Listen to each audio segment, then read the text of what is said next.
El poder de la costumbre. ¿Depende nuestro comportamiento de nuestras metas o de nuestras costumbres?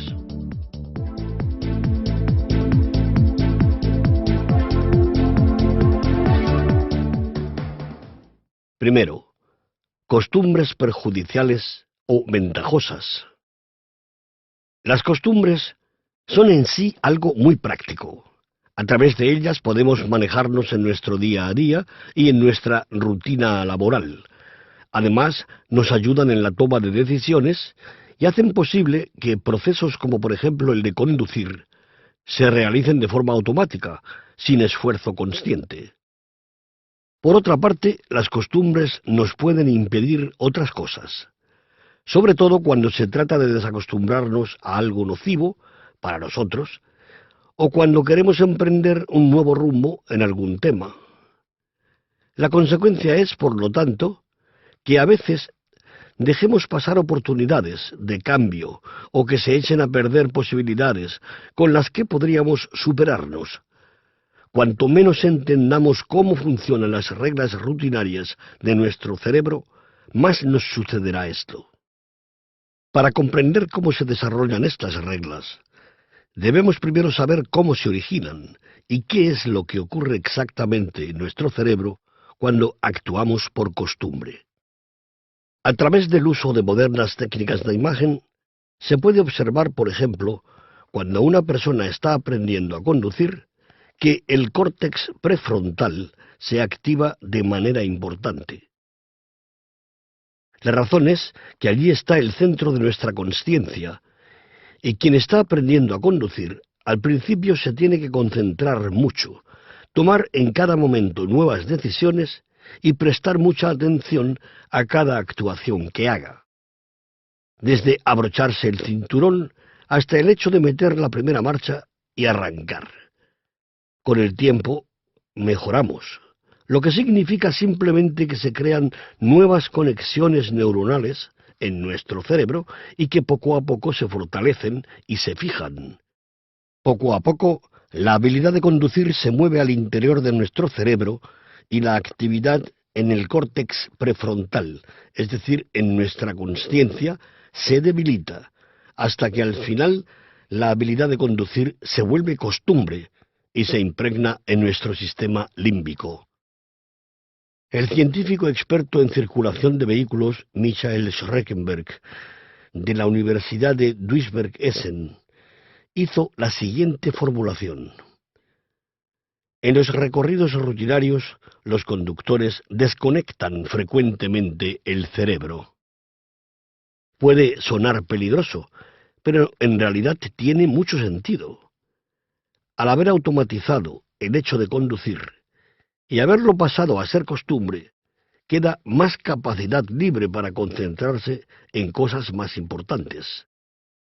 Esta es una de las razones por las que los conductores experimentados suelen tener más accidentes que los principiantes, porque se confían, de modo que la rutina puede llevar a la imprudencia.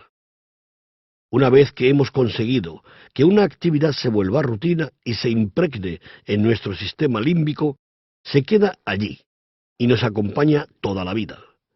Si se trata de una mala costumbre, será difícil eliminarla o cambiarla por una positiva. Pruebe a hacer lo siguiente. Coloque las manos juntas con los dedos entrecruzados. ¿Cómo se siente?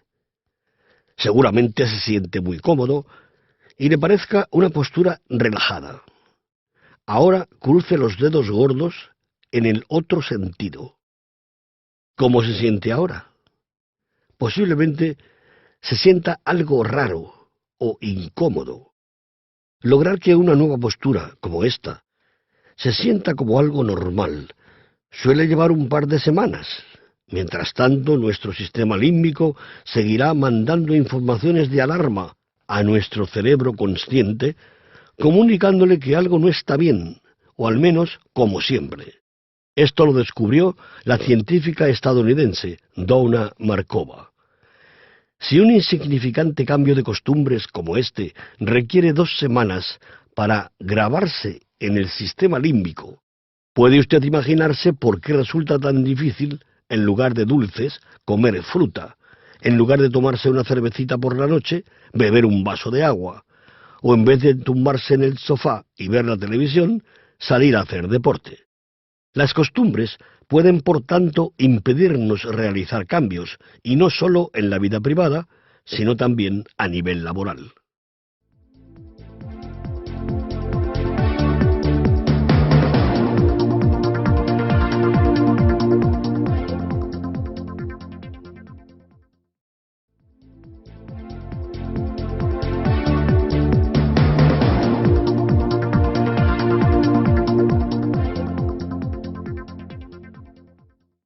Segundo, las costumbres obstaculizan procesos de cambio. El profesor y científico de neurología Ernst Pöppel, de la Universidad de Múnich, calculó una vez que en un día podemos llegar a tomar 20.000 decisiones. Este número tan alto puede parecer increíble, pero si se analiza en detalle, se puede entender. ¿Tomo ahora una taza de café o mejor dentro de un rato? ¿Me pongo primero el zapato del pie derecho o del pie izquierdo?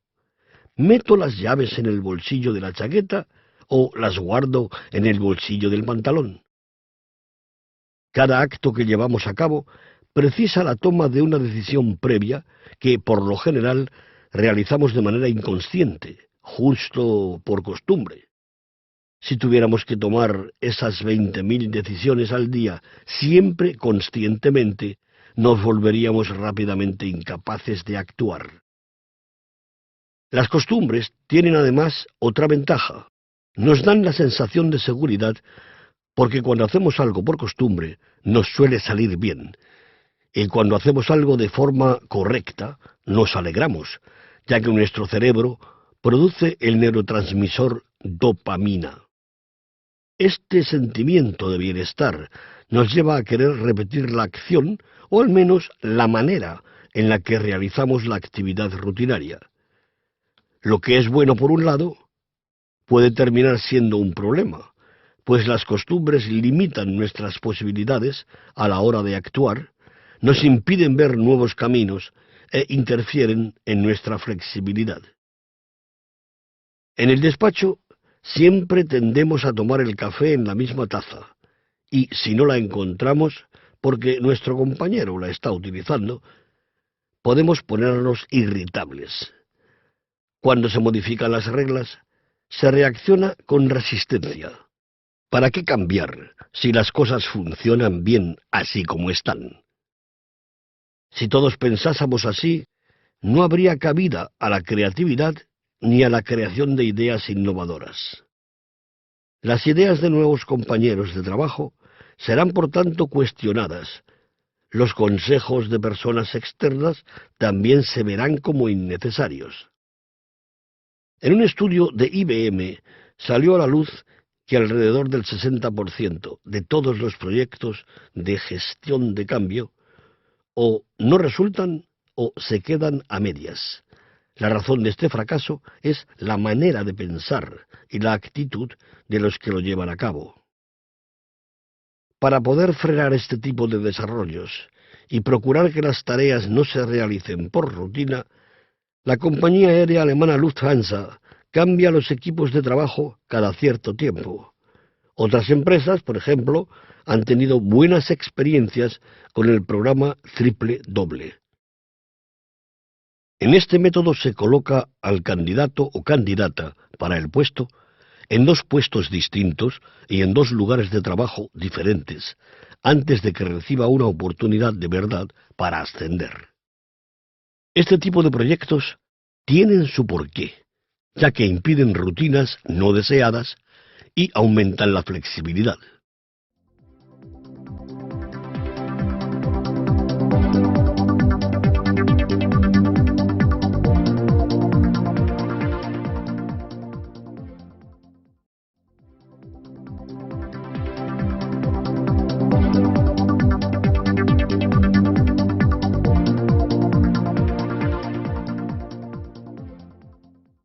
Tercero, ¿cómo cambiar las costumbres?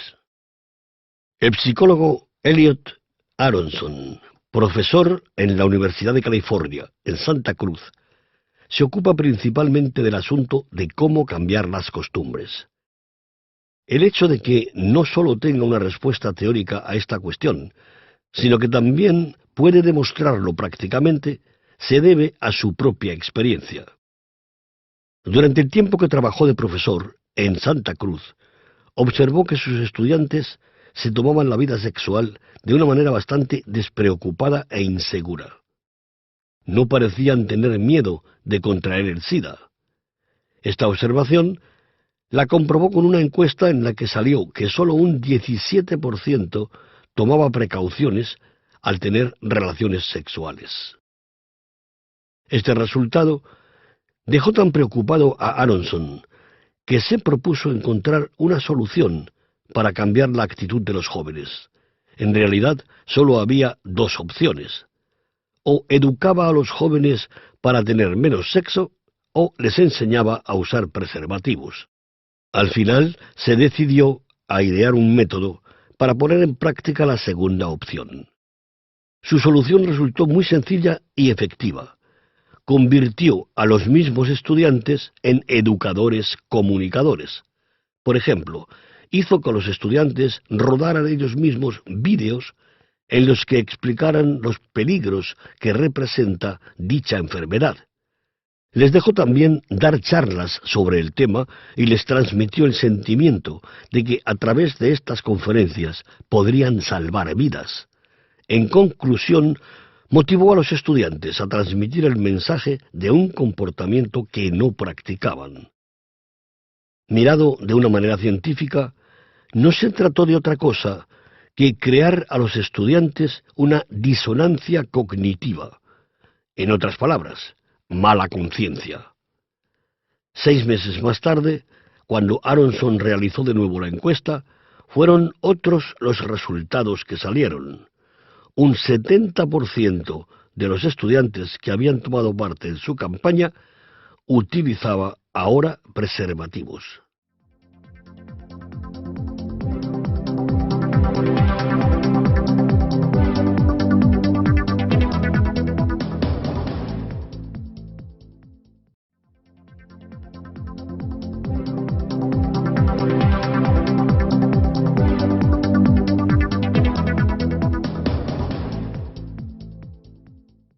Cuarto, ¿cómo influyen nuestras costumbres en la obtención de nuestras metas? La mayoría de la gente está de acuerdo en que tener metas en la vida es algo muy importante. Sin embargo, esto no tiene por qué significar que el comportamiento se adecue a las metas que cada uno se propone. La razón de que esto sea así la encontramos a través de interesantes estudios. Si nos proponemos, por ejemplo, adelgazar 5 kilos, lo que hacemos es decidirnos a ir a correr 30 minutos al día. O si queremos, por ejemplo, alimentarnos de una manera más saludable, lo primero que pensamos es en cambiar nuestro plan alimenticio. La mayoría piensa que la motivación de sus comportamientos, es decir, el ir a correr o cambiar el plan alimenticio, es una consecuencia de sus metas, adelgazar o alimentarse de forma sana. Hay, por supuesto, una relación directa entre estos factores, pero lo cierto es que cuanto más tiempo se realizan estos nuevos comportamientos, menos importantes se vuelven nuestras metas originales. En el año 2010, el equipo de investigación dirigido por la psicóloga de salud Philippa Lally de la Universidad de Londres analizó cómo los comportamientos, al realizarse repetidamente, adquieren el carácter de rutina. Para demostrarlo, se buscaron cerca de 100 voluntarios para que se pensaran algo que quisieran hacer rutina. Para conseguirlo, tenían que realizar la actividad seleccionada durante 80 días. Para llevar un mejor seguimiento y control del experimento, lo que tuvieron que hacer fue escribir cada día en su programa conectado online si estaban logrando sus objetivos y anotar en una escala cómo de rutinaria se sentía la actividad a medida que pasaban los días. Según lo esperado, las actividades se fueron convirtiendo con el tiempo en costumbres inconscientes. Pero ¿es suficiente con repetir algo conscientemente una y otra vez para que se vuelva costumbre duradera en nuestra vida? Vamos a examinar este asunto más detalladamente.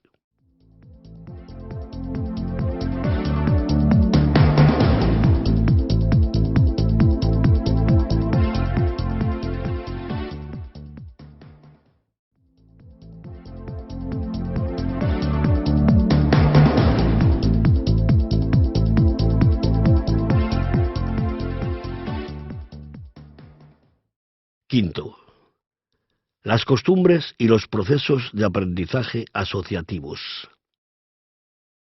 La mayor parte de los psicólogos supone que las costumbres pueden formarse también a través de procesos de aprendizaje asociativo. Esto significa que sucesos que aparecen al mismo tiempo o en el mismo lugar se graban en la memoria como una unidad. Aparece de nuevo ese lugar o ese momento, viene también el comportamiento que se haya vinculado a estos factores. Un ejemplo es el típico cigarrito al tomar un café o el pastelito a las 5 de la tarde. Señales como el café o una hora determinada provocan el respectivo comportamiento automático. Para poder demostrar este proceso, la psicóloga Wendy Wood, de la Universidad de Duke Durham en el norte de Carolina, se reunió con un grupo de científicos para seguir determinadas costumbres, realizando una encuesta a estudiantes antes y después de mudarse a una nueva universidad. La pregunta era si habían mantenido dichas costumbres o si, por el contrario, el cambio de domicilio había repercutido en la realización de las mismas. La suposición de la psicóloga se confirmó. Cuanto más grande hubiera sido el cambio y más diferencias hubiera entre los lugares, más descolocados se sentían los estudiantes. Por ejemplo, los jóvenes que iban regularmente al gimnasio de su antigua universidad, a una determinada hora, si no encontraron en la nueva unas condiciones similares, dejaron rápidamente de ir a entrenar. Las buenas y las malas costumbres, por lo tanto, se originan por repetición constante, pero si se ven afectadas por un cambio temporal o situacional, no se mantienen. Esto lo demuestra un experimento realizado por el equipo de investigación del psicólogo David Neal de la Universidad Duke en el año 2009.